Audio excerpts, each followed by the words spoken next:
Κυρίες και κύριοι, βλέπετε το ένθετο περιβαλλοντικά νέα που σας προσφέρει η τηλεόραση της Ναυτεμπορικής και σήμερα θα ασχοληθούμε με μία ΜΚΟ, μία οργάνωση η οποία ασχολείται βέβαια με την προστασία του θαλασσίου περιβάλλοντος. Περισσότερα όμως θα μας πει η κυρία Εύα Δουζίνα, είναι πρόεδρος και συνιδρύτρια της εταιρείας Καθετή στον Πόρο. Κυρία Δουζίνα, γεια σας. Γεια σας. Ευχαριστώ πολύ που με έχετε εδώ σήμερα. Να είστε καλά και να ξεκινήσουμε καταρχάς να μας πείτε ποια ήταν η ιδέα να δημιουργήσετε αυτή τη ΜΚΟ, την Καθετή που είναι στον Πόρο και ποιος ήταν ο συλλογισμός να κάνετε αυτόν τον αγώνα απέναντι στις ιχθυοκαλλιέργειες. Ναι, ελπίζω να είσαστε εντάξει με την προφορά μου. Μια χαρά, παρακαλώ. Ναι.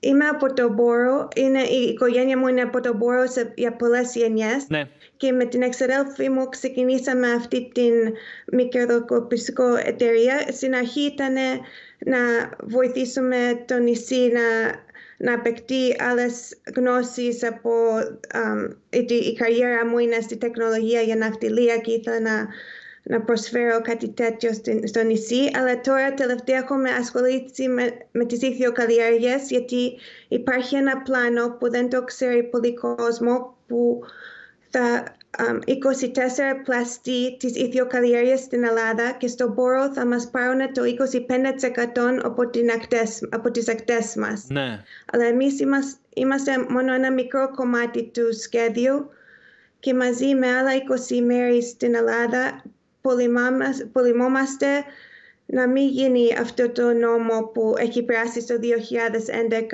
που είναι πολύ παλιό και θα δώσει 240.000 στρέμματα σε όλη την Ελλάδα από τις ακτές μας στις ιχθυοκαλλιέργειες. Αυτό πότε θα εφαρμοστεί, κυρία Δουζίνα, πότε θα εφαρμοστεί? Πάει μέρος σε μέρος, έχει ήδη περάσει σε περίπου 5 ή 6 μέρη στην Ελλάδα και πρέπει να περάσει κάθε ζώνη ξεχωριστά.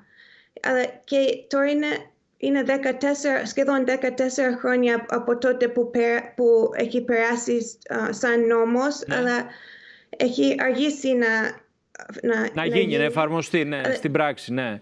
Ναι. Να ρωτήσω τώρα, για να καταλάβουμε και όλοι εμείς που προφανώς δεν ξέρουμε λεπτομέρειες, τι κακό κάνουν οι ιχθυοκαλλιέργειες δηλαδή στη θαλάσσια περιοχή, τι προκαλούν, κυρία Δουζίνα? Είναι μια βιομηχανία που δημιουργεί τρομερή ρύπανση στις θάλασσες από τεράστιες ποσότητες αποβλήτων, φάρμακα και μικροπλαστικά. Σκοτώνει λιβάδιες Ποσειδονίας που είναι τα μευτήρια της θάλασσας και μειώνουν το ανθρακικό από το περιβάλλον. Mm-hmm. Και είναι ένα γεγονός που δεν το ξέρει πολύ κόσμο, που είναι ότι η ιχθυοτροφία τρώνε πολλά άγρια ψάρια, πιο πολλά από όσα παράγουν. Mm-hmm. Και είναι ένα άλλο πράγμα ότι οι ιχθυοκαλλιέργειες δεν προσφέρουν δουλειές. Ούτε μια καινούρια θέση δουλειά έχει δημιουργηθεί από την ολόκληρη βιομηχανία τελευταία 10 ετία. Μάλιστα. Υπάρχει τρόπος... Ναι, κυρία Δουζίνα, συνεχίστε παρακαλώ, συνεχίστε. Ναι, η μελέτη που κάναμε τώρα δείχνει ότι η Ελλάδα βρίσκεται τελευταία θέση με σχέση με άλλα 11 χώρες της Ευρώπης και τη Τουρκία σε ρυθμίσεις για τις ιχθυοκαλλιέργειες. Εμείς αφήνουμε τις ιχθυοκαλλιέργειες πάνω στις παραλίες σε 50 μέτρα απόσταση, σε 20 μέτρα βάθος, που οι περισσότερες χώρες χρειάζονται 2 χιλιόμετρα από την ακτή και 40 μέτρα βάθος. Αφήνουμε τις ιχθυοκαλλιέργειες ένα δίπλα στον άλλον χωρίς να μετράμε την αντίκτυπο. Δεν μετράμε και τη ρύπανση με πλήρως τρόπους όπως άλλες χώρες. Mm-hmm. Και στον Πόρο και στη Λέσβο που οι μετρήσεις προβλέψουν σοβαρή ζημιά αγνοείται. Ναι. Μιλάμε για μια μεγάλη αμέλεια και απειλή.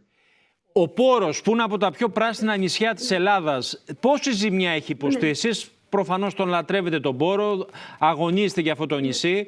Τι ζημιά έχει υποστεί από τις καλλιέργειες τώρα, μπορείτε να μας πείτε? Έχουμε ήδη, μόλις τώρα κάναμε μία μήνυση, γιατί το ολόκληρο βυθό έχει γεμίσει με βακτήρια. Μάλιστα. Και σε άλλα μέρη έχει γεμίσει με σκουπίδια πλαστικών, ρόδες, και αφήνουν τα πράγματα τους εκεί και δεν τα καθαρίζουν. Βγάζουν πάρα πολύ πλαστικά. Η NGO Ozone έχει δείξει ότι η ηθιοκαλλιέργεια στο Σαρανικό είναι το νούμερο 1 πηγή του styrofoam στη θάλασσα. Η πολιτεία, το κράτος σας ακούει όταν εσείς τους λέτε υπάρχει αυτό το πρόβλημα? Έχετε συνεργασία ή διαπιστώνετε ότι δεν υπάρχει αδιαφορία? Μαζί με την ομάδα μας που λέγεται Ακτέα, που είμαστε πάνω από 20 περιοχές στην Ελλάδα, έχουμε στείλει γράμμα στον Πρωθυπουργό κύριο Μητσοτάκη με τη στήριξη από 12 δήμοι στην Ελλάδα και περιμένουμε απάντηση τώρα. Να ρωτήσω, υπάρχει τρόπος οι ηχθειοκαλλιέργειες να αναπτυχθούν χωρίς να επιβαρύνουν τόσο πολύ το θαλάσσιο περιβάλλον και τα λιβάδια της Ποσειδονίας που μας είπατε? Ναι, τώρα στη Δυτική Καναδά και στη Δυτική Αμερική έχουν απαγορέψει τις ηχθειοκαλλιέργειες στη θάλασσα και τα μεταφέρουν στη ξηρά. Ναι. Υπάρχει και άλλη ευκαιρία που είναι η προστασία της λιβάδιας Ποσειδονίας, που έχουν μεγάλη αξία ως carbon credits. Και η Ελλάδα είναι από τις πιο πλούσιες χώρες σε τέτοια λιβάδια. Υπάρχουν πολλές ανταλλακτικές που είναι πολύ καλύτερα από αυτό που έχουμε τώρα και πιστεύω ότι η κυβέρνηση έχει μια χρυσή ευκαιρία τώρα να φτιάξουμε ο νόμος με βάση τις καλύτερες πρακτικές. Αυτό το νόμο που υπάρχει, η ΠΑΟΗ, είναι πολύ παλιό. Φτιάχτηκε χωρίς, νομίζω, η περισσότερο κόσμο τώρα να καταλαβαίνει τι γίνεται και είναι πολύ επικίνδυνο για τις θάλασσές μας και οι κοινότητες μας που έρχεται αυτή την απειλή, που δεν είναι μόνο ο Πόρος, είναι άλλα 24 μέρη στην Ελλάδα. Θέλετε να μας πείτε τι προετοιμάζετε το επόμενο διάστημα, αν έχετε νέες δραστηριότητες και πώς σας αγκαλιάζει ο κόσμος, αν δείχνει ενδιαφέρον, αν θέλει να βοηθήσει εθελοντικά, κυρία Δουζίνα? Ναι, βλέπουμε ότι έχουμε πάρα πολύ βοήθεια και υποστήριξη.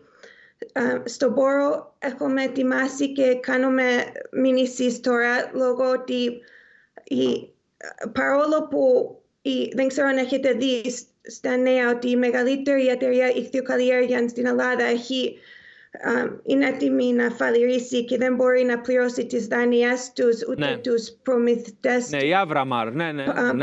Ναι, παρόλο αυτά τις χορηγήθηκαν πολλές 20ετίας μισθώσεις για ακτές σε όλη την Ελλάδα και το Πόρο, και μαζί με το Δήμο κάνουμε καταγγελία να μην γίνουν αυτές οι μισθώσεις, γιατί είναι μια βιομηχανία που είναι πολύ επικίνδυνο και γίνεται χωρίς τη γνώση και ενημέρωση του κόσμου και χωρίς το σεβασμό και το γνώμη του τόπιων. Είναι κάτι που μας ενδιαφέρει. Μόνο στο Σαρανικό θα γίνουν 53.000 στρέμματα από ηχθειοκαλλιέργειες. Στο Ιόνιο 70.000 στρέμματα ηχθειοκαλλιέργειες. Στο Θερμαϊκό 30.000 και δεν το ξέρει κανένας. Μάλιστα. Θέλω να σας ευχαριστήσω θερμά για την παρουσία σας. Θα χαρώ πολύ να τα ξαναπούμε και καλή δύναμη στο έργο σας και ελπίζω την επόμενη φορά να έχουμε καλύτερα νέα, κυρία Δουζίνα. Γεια σας. Ευχαριστώ πάρα πολύ. Γεια σας. Κυρίες και κύριοι, ευχαριστώ και εσάς για την προσοχή σας. Να είστε όλοι καλά. Γεια χαρά.